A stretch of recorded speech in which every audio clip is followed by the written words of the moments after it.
a contentious issue for coaches of women's sports through the years. Really has been equitable pay or equal pay, however you want to say that, fair pay for men and women coaching the same sports. For example, men's, women's golf, softball, baseball, basketball, etc. I know you were involved in a lawsuit against Oklahoma State University concerning this issue, and we've talked a little bit before. Do you feel comfortable sharing some information with us about that? For example, could you talk about some of the issues and circumstances that led you to take this action? I'd be glad to. Never in my wildest dreams did I think that I would sue Oklahoma State University for anything. And I can't remember the year. I think it was 1993 or so. And I've been through several athletic directors and had always been working for a pay increase.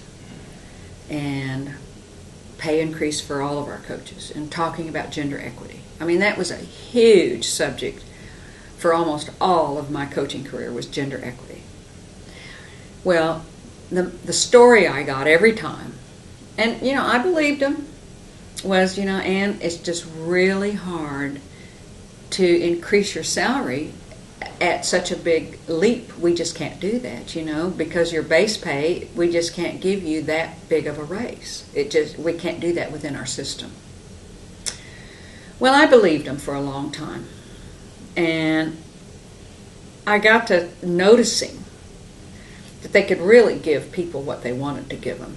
That there was no structure so much, because I got to noticing male coaches getting a big this or big bonus or stuff like that, just by watching and listening. And I think it was in 91 or 92, somewhere in there. I'm not sure on the dates. I know exactly when it ended, but I don't know when it began. But OSU hired a new women's tennis coach of women's tennis, for much more than I was making. Never been a coach, and I think at that time we'd won 12 Big 8 championships or something like that. This person had never been a coach and was coming in and making $6,000 or $7,000 or $8,000 more than I was making, and I'd been there like 15, 16 years. Well, that really upset me, because I was the lowest paid women's coach. And I'd been there all that time, and our teams had been very successful. And so I went and talked to the athletic director about it. And I was told to mind my own business. Do you mind sharing who was the athletic director at that time? Myron Roderick. Okay. And I thought, okay, and it kind of bothered me that I wasn't taken serious there, and so I kind of let it go. And then I had a new athletic director, and I worked with him, Terry Don Phillips, was that the next one, or I'm trying to recall the sequence. Jim Garner. That's right, Jim Garner. Nice man. Mm-hmm. Understood my situation from the beginning, and every year I went and talked about it and wanted a raise. And he did give me a raise, but I wasn't happy with the raise, because I still was the lowest paid coach of female sports. Of all the sports, I was the lowest paid and had been there the longest, and had really, in my opinion, the golf team had been the most successful as far as bringing home Big 8 championships, All-American recognition, and different things like that. You had, a third-place finish at the NCAA one year? Two third-place finishes. So I think I had just kind of had it up to my eyeballs, actually. And I don't know what prompted me to do this, but I called a friend of mine that was an attorney.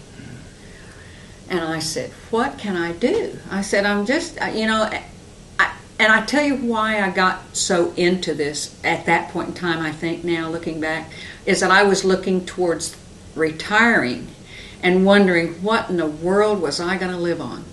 I was a single woman at this time, and I thought, I've got to take care of my retirement. And I know that we get our retirement pay is based on our pay, And I was looking at that thinking, how am I going to do this? So anyway, this was all in my mind. I thought about it a lot. Anyway, I called an attorney friend of mine just to visit about this, and I said, what can I do? And he said, well, get me some information. So I ran to the library that very day and came over here and went up into because everything's public record, and I got years. I went back years, and they printed it off for me. I had a big cart full of all these books with all the pay of every coach and every person that worked in the athletic department. I had it all right there. Went back several years and made copies of it and sent it to him. And he said to me, got back to me, and he said, Ann, I think you have a case here. He said, this is awful. He said, I said, well, what do I do? And he said, well, let me write a letter. What year was this, Ann?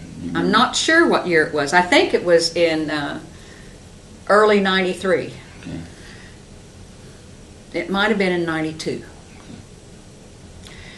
I think it was in 92. It was in the summer of 92. Okay, so he wrote a letter. And little did I know that once an attorney writes a letter to the university, you're done.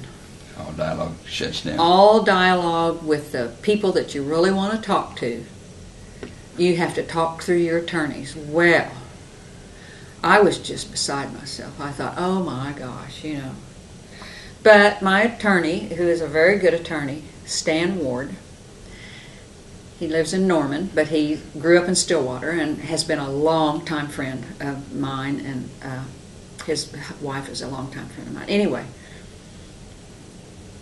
started writing letters back and forth to the attorneys at OSU. Well, and I got he always sent me copies of the letters they sent him, and they were just very insulting. Telling me why there was no way in the world that I deserved to be paid anymore, that I hadn't, and I told my attorney, I said, these are just very insulting letters they're writing. I said, and so it really kind of angered me that they weren't more appreciative of what I had done for the last 16 or 17 years. I can't remember how long I'd worked at that time, maybe 15, 16 years. And so anyway, it just went on. It went on, and we went through mediation, and that didn't work. And, I had to sit there and listen to, athletic directors. By that time, we had no athletic director. We had an interim athletic director, and I had to listen to what they were saying about me, and I tell you, that process opened my eyes, because I was legitimate, I felt like, in my complaint.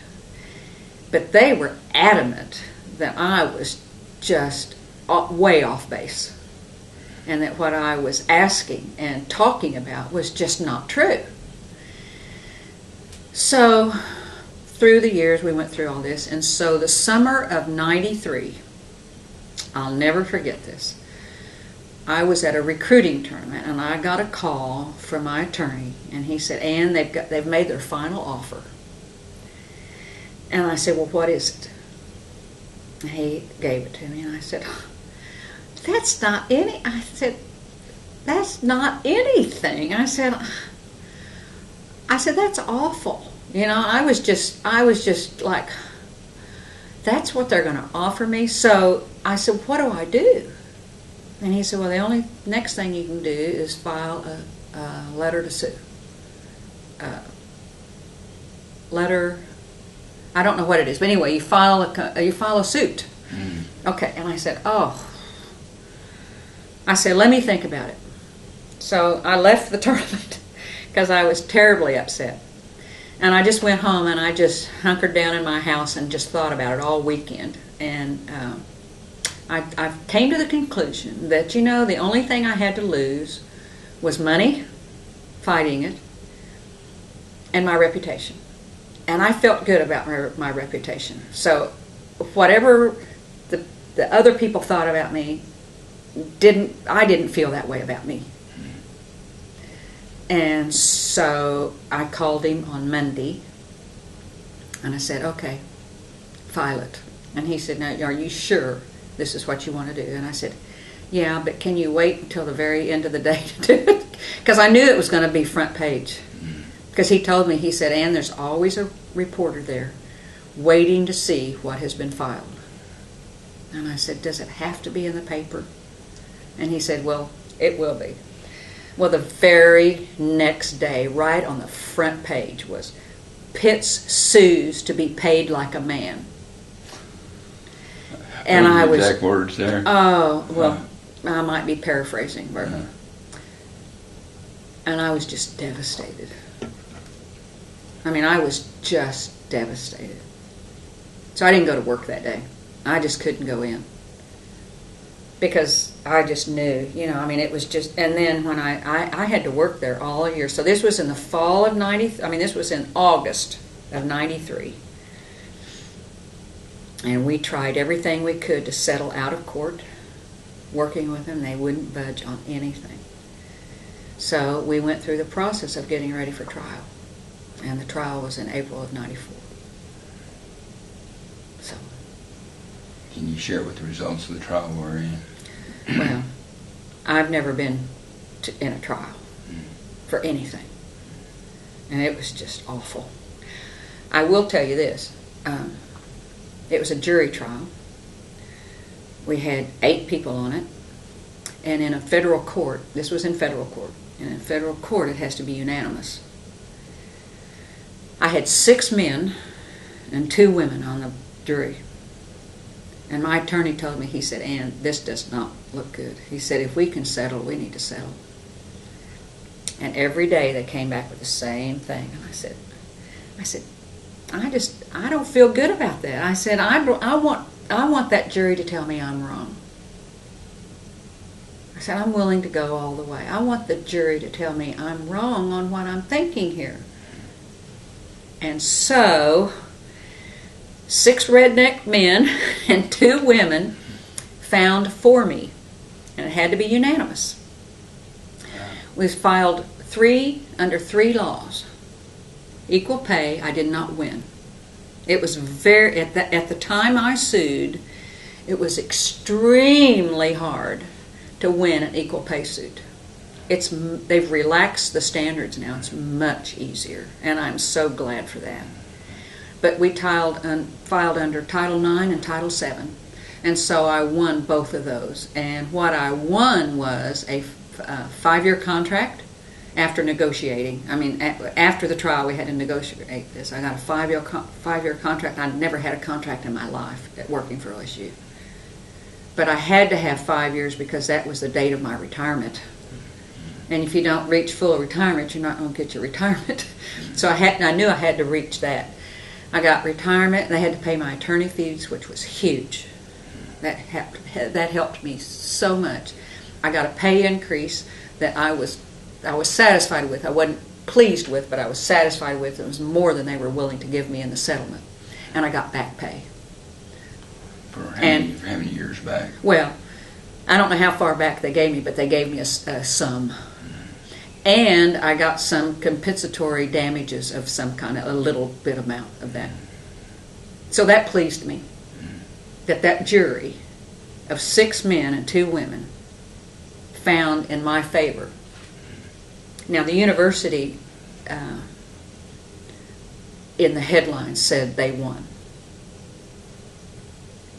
How did they determine that? Because I didn't win the equal pay suit.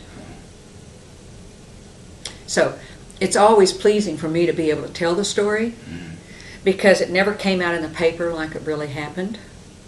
And it never came out in the paper the reason it happened, and all these kind of things. But I will say, it was the hardest thing I've ever gone through in my, at that time, ever. And you really find out who your real friends are real quickly. I can imagine.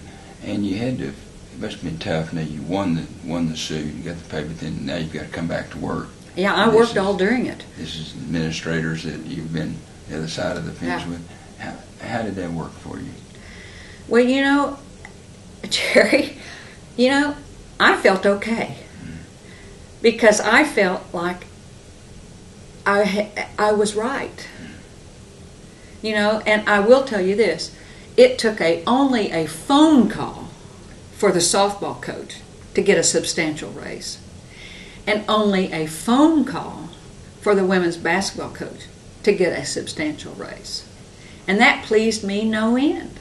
Even though, and I'll put this in perspective, it wasn't about equal pay. They said you lost equal pay, but in effect, indirectly, it really did affect equal pay at OSU. It affected pay. Mm-hmm. It didn't become equal. Right. But it increased it.